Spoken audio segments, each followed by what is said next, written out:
Hello and welcome to the Branner Mako podcast. With me today, I have a Sukhvinder Kaur, and she's a qualified counselor from the UK, and she's recently published a self-help book, There's Light at the End of the Tunnel of Loneliness. Hello and welcome. Thank you for being on the podcast. Hello, guys. Yeah, thank you very much for having me. It's an honor. Thank you. So maybe you could start by telling us a little bit about yourself. How are things in? I believe you're in the UK. So I'm a British-born Simpson Punjabi Sikh, born in the UK. I'm a mum. I've got two sons. I've got a family here as well. So my background is I'm a Sikh. I'm a traditional family background. All my parents, my grandparents come from India, and I'm born here with my other siblings as well. Yeah, your Um, accent yeah, suggests you're born there because I don't think anyone who's not born there has such a UK accent. oh, thank you. Yes, yes, yeah. Yeah, there's a little, little bit of an English accent there. Yeah. Yeah. Um, yeah, so my background is over 20 years in customer service in retail stores. So I'm a people's person, really passionate about helping, supporting people where I can, how I can. Like you mentioned, I recently qualified as an integrative counsellor working with adults over 18. And that is specifically around any kind of issue they will bring in. So basically, I class myself as a generalized counsellor, working with a variety of issues. And Also, over 6 years now, I'm still in that job as well. I'm volunteer befriender for Imago Community Charity Organisation for the mental health around in my community, where I support and call my clients from their organisation. With that job, I've been awarded for that contributing to the service and also helping supporting the clients. So you've changed careers.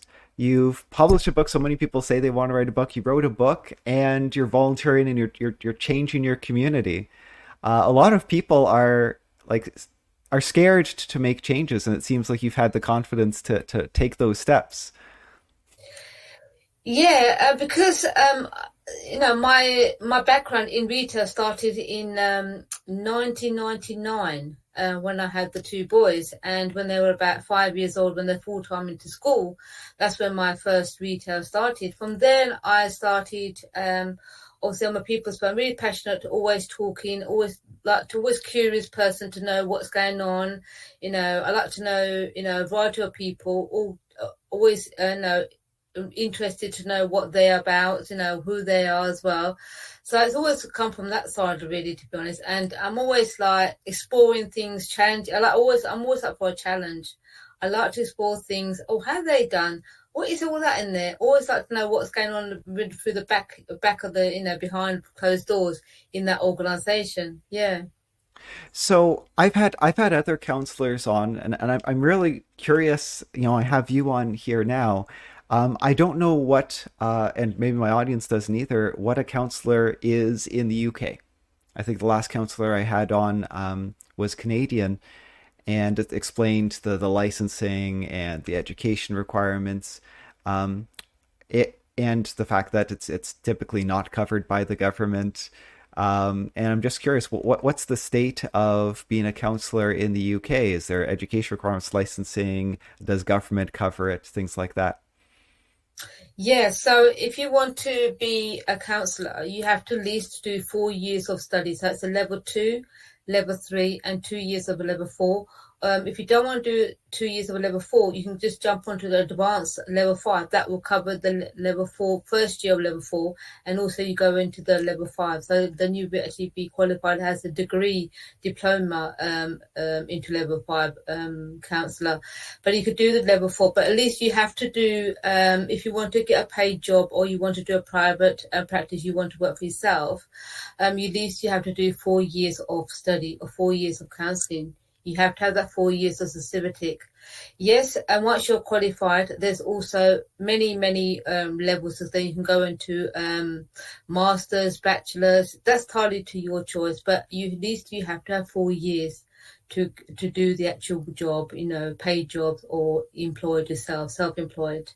Yes, there is insurance. You have to be covered by the data protection for the UK as well, that you have to cover yourself liability, that not just for yourself, but also for the client as well. Also, you have to be. We have bodies in the UK, so that is also like a body like associated with the counselling. So I'm actually there is few bodies. It depends on which one you want to choose from. So at the moment, I'm with the British Association Psychotherapy Society, so the BACP. If anybody wants to go onto their website, just go onto the website and just read through if you want to know a bit more information about that, what they actually do. There's a National Psychotherapy Society. So all these is a few more different kinds of bodies, but you have to have a membership as well. That's also you have to renew that membership every year, and also that's with insurance as well. With that as well, you have to have a private supervisors as well. A supervisor, you have to have that as well, yeah, in your practice as well. Even though you work for somebody else in an organization, or if you're working for yourself, you also have to have a private supervisor. That means that supervisor is like, every month he or she, you have to have a one-to-one with them. It could be online or Facebook. It depends on where your supervisor is. That's basically that if you've got any concerns, how you're working with your client, or you've got a particular case that you want to understand, or a bit more, understanding, insight, a bit more information, or are you doing the job? But that's the supervisor. It's like when you go to school, you have a teacher or you have a headmaster, you got, so every time you're a counsellor, you have to have that private supervisor all the time. These are the three: the body membership and the insurance and the supervisor is the three key that you have to actually do your work as a counsellor. Fascinating. The supervisor part is new to me. It makes sense. It makes sense. If you were working in a hospital as a doctor or a chiropractor, you have the head clinician that you can always ask questions to for tricky cases, and would probably bring you in, what's going on, how are your patients doing, monitoring the department. Um, it's just even a private practice that's fascinating to me. And the education, I'm not sure if you're familiar with education in other parts of the world, but sounds like the UK is on par or maybe even exceeds education requirements compared to at least Canada and the US, although it can vary state to state and province to province. So, and I want to bring this up because, someone from the Canada or US is like, counselor from the UK. Well, maybe just anyone can call themselves a counselor. Who is this person? So I want to make sure that, so you're credentialed. You're Yes, not a like you nobody. said, yeah, that's absolutely right. Anybody could be a counselor. Everybody can say, "Oh, I'm a good listener." Oh, I could, counselor. You don't have to sit next to somebody and just listen to their concerns. But there is more to that. You have to have those certificates. You have to prove yourself that you've got these three documents. They are legally documents as well, and that's just actually safeguarding for yourself and especially for the client as well. It's all part of the data protector legally as well. These documents. If you don't have these documents, then nobody's not going to accept you into employment job, or even your own if you want to do a private practice, your self-employed job as well. So there is, before we jump into sort of the main topic here, there is a movement in sort of medical healthcare, and that's lifestyle medicine. And I believe there's an International Board of Lifestyle Medicine. There's an American College of Lifestyle Medicine. There's an American Board of Lifestyle Medicine. I believe there's a British College of Lifestyle Medicine. And it's interdisciplinary. Lots of professions can join, but it's sort of designed as a medical specialty. And I did the program and have the letters. Not sure if it's worth everyone to do, but it's fascinating, and I do it more as an advocate because part of the educational program is recognizing that loneliness kills. Loneliness affects health, and you're doing it's just as important for some patients to ask, how are you doing? How are you feeling? Do you have friends? Is there anyone you can talk to?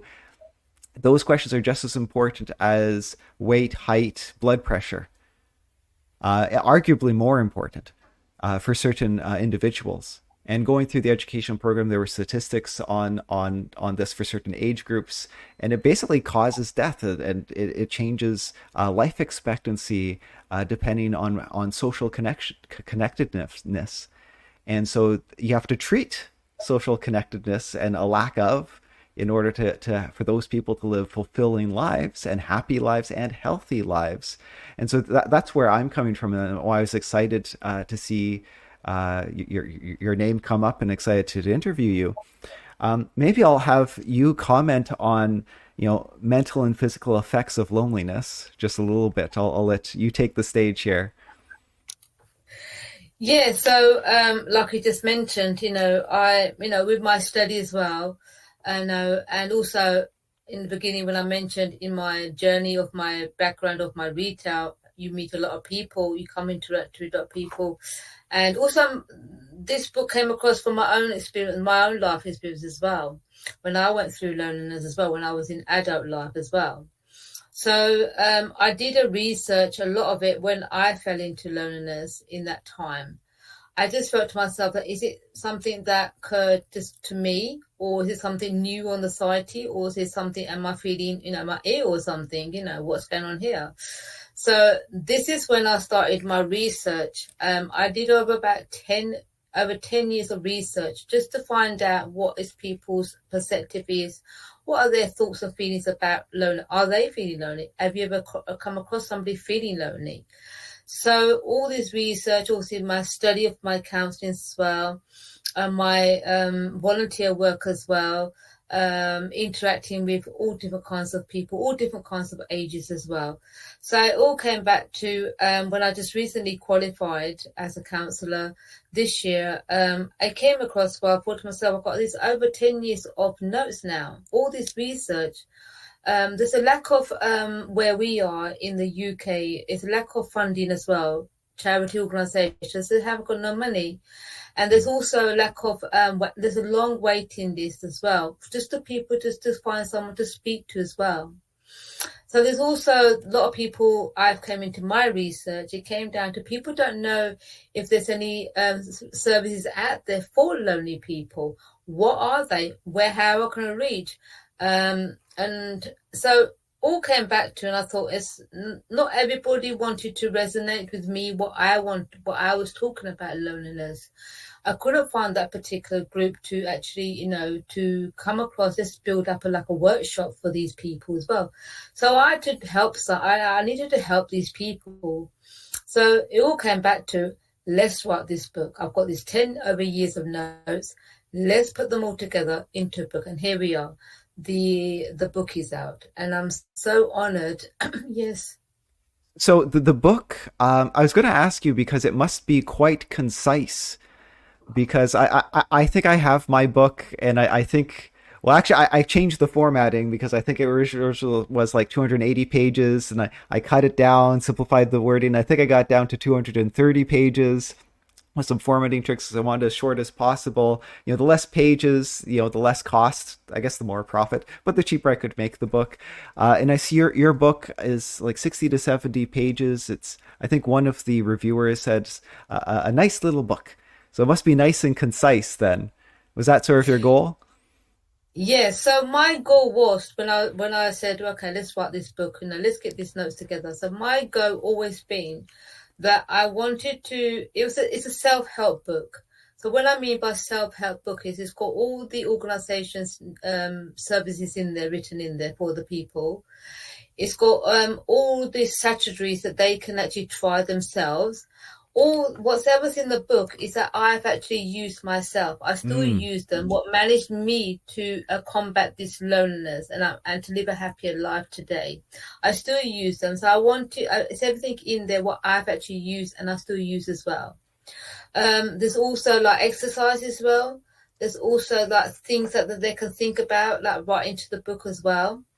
And also, it's about me as well, the author of the book as well. It's got 65 pages, it's got 7 chapters, but also it's just to the point. I wanted to make it nice and easy, comfort, warm, joy, peace. I'm here for you. Everybody are here for you. You're not on your own. I understand. People around you do understand. And it's to the point. I didn't want to make somebody picking this book up and I'm reading one page thinking, oh, this is a long book. Do you know what I mean? Yeah.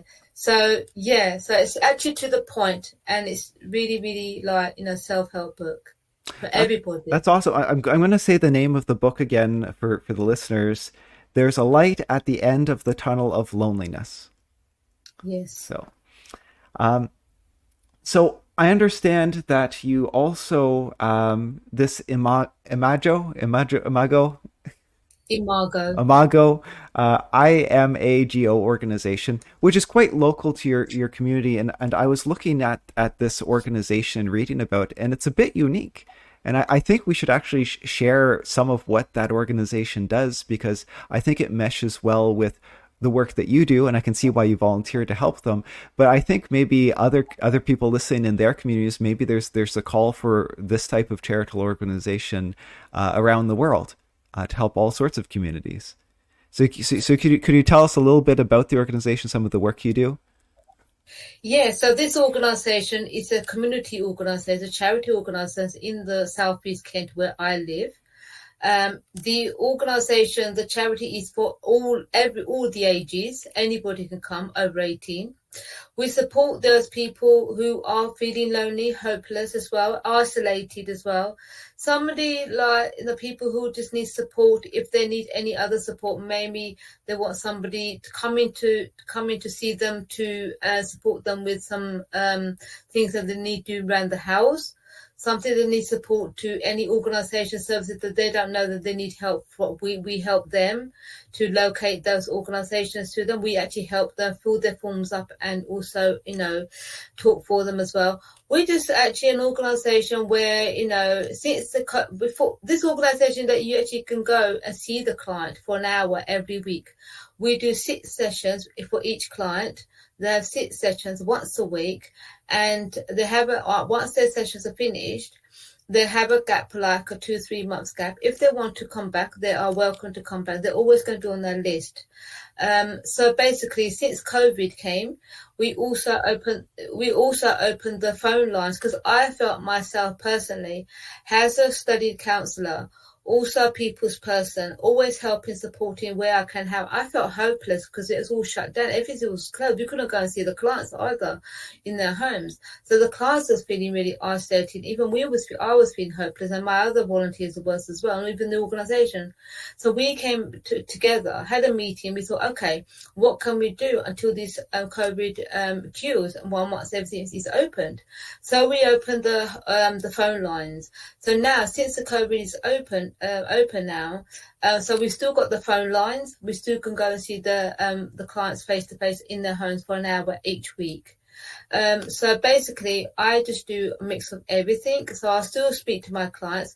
So it's just a general, like a friend. Like, you're just there to support, just be their friend. How are you? How's your day? So if you feel that, if there's any concern that you feel while you're talking to this person, that may be safeguarding things, or they're not health-wise and they might need support, we can go back and report that, that this client, maybe they need this support. Can you see if you can support, if our organisation can support them? Then we do support them. It's fantastic work, and I like the message of our talk today, which is the importance of addressing loneliness. Both through your book, you felt compelled to address it, your personal loneliness, helping other people with loneliness, and a charitable organization focused on helping people with loneliness, types of loneliness, and isolation. It is an important issue that needs to be addressed. And some people are like, loneliness is just a state of life. I'm just going to be alone and depressed, and and maybe they need to hear a message that no, like loneliness is a problem as bad as any other health problem, and it affects you in so many ways. And there are you can take steps towards ameliorating it. Maybe if you could give some tidbits advice that people could put into action for our listeners. Okay, so I would say that if anybody is feeling lonely, or you know somebody around you who's feeling lonely, or going into that stage of feeling lonely as You're right. well. So they get depressed, so they need almost help to get out. Good point. Sorry, continue.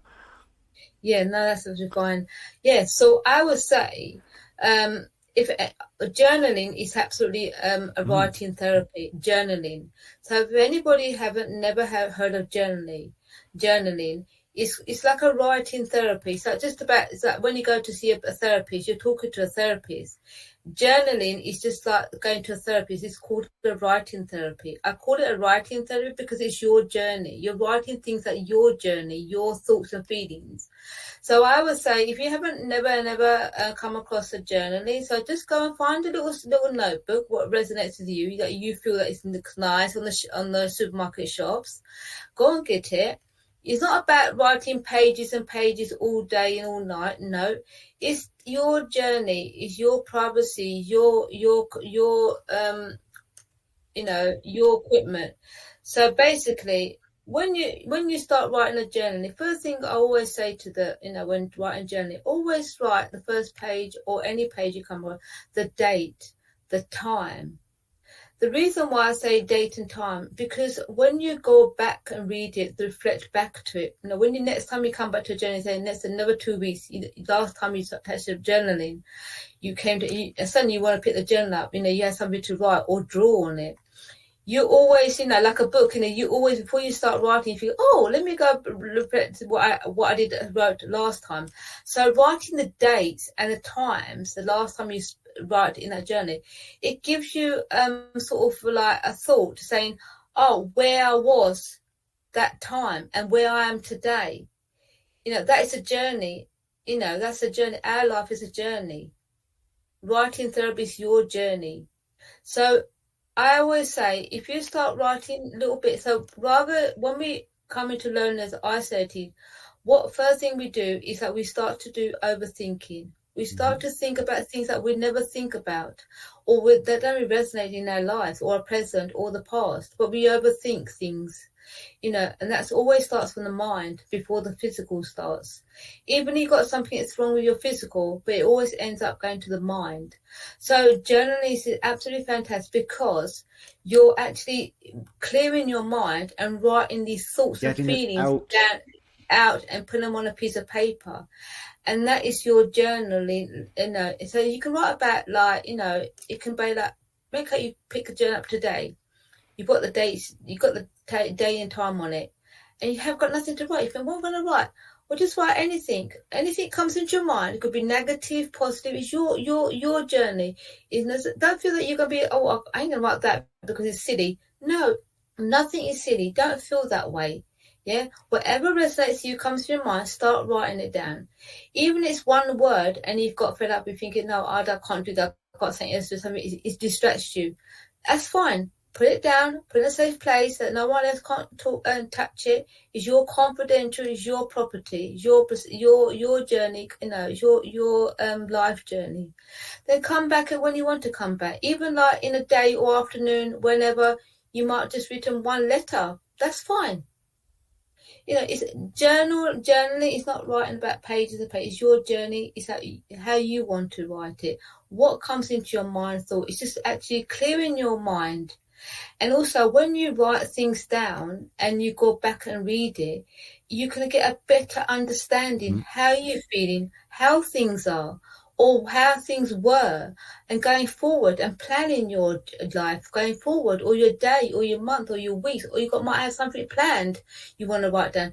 If you don't write something down, you can always draw something. You might want to write something and draw a little bit of something.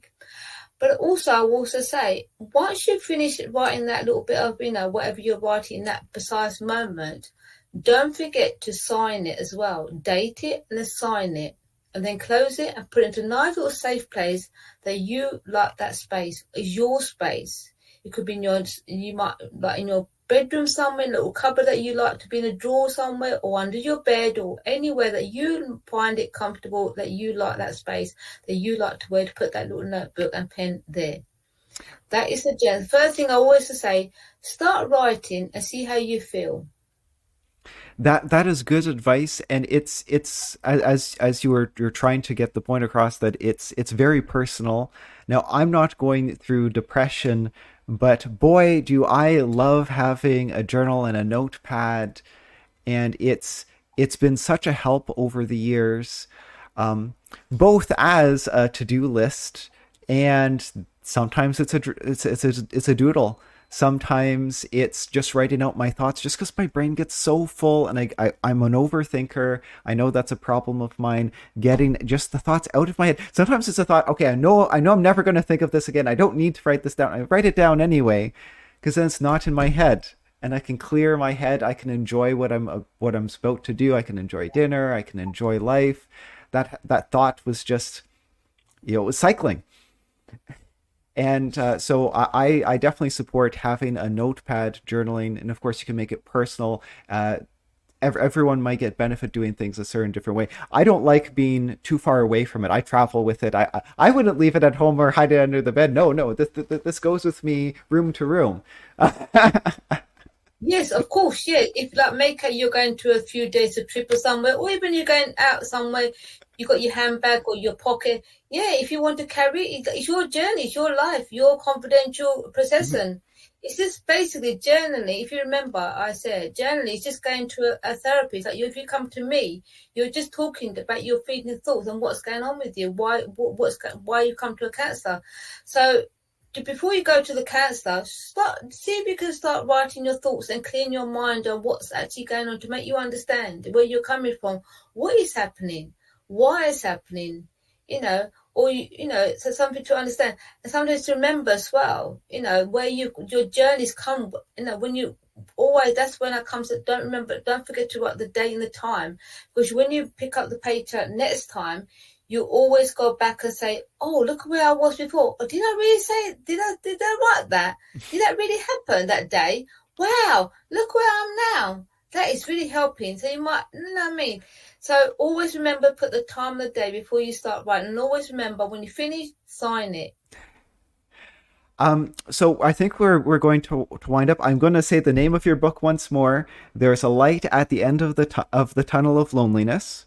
I'm going to say it again. There's a light at the end of the tunnel of loneliness. Sukhvinder Kaur. I'm going to put a link to your website as well in the description of whether video or podcast. There will be a link there for people to click if they're interested. And thank you very much for being on the podcast. It was a pleasure. Yes, and it's on Amazon. Mm. Yeah. So before I let you go, guys, thank you very much for having me. I just wanted to say to all my listeners, I want this book to be a powerful beacon of hope, reminding you all that even in the darkest of times, there's always light. A beautiful message. Thank you. Thank you very much for having me. It's been a pleasure. Thank you.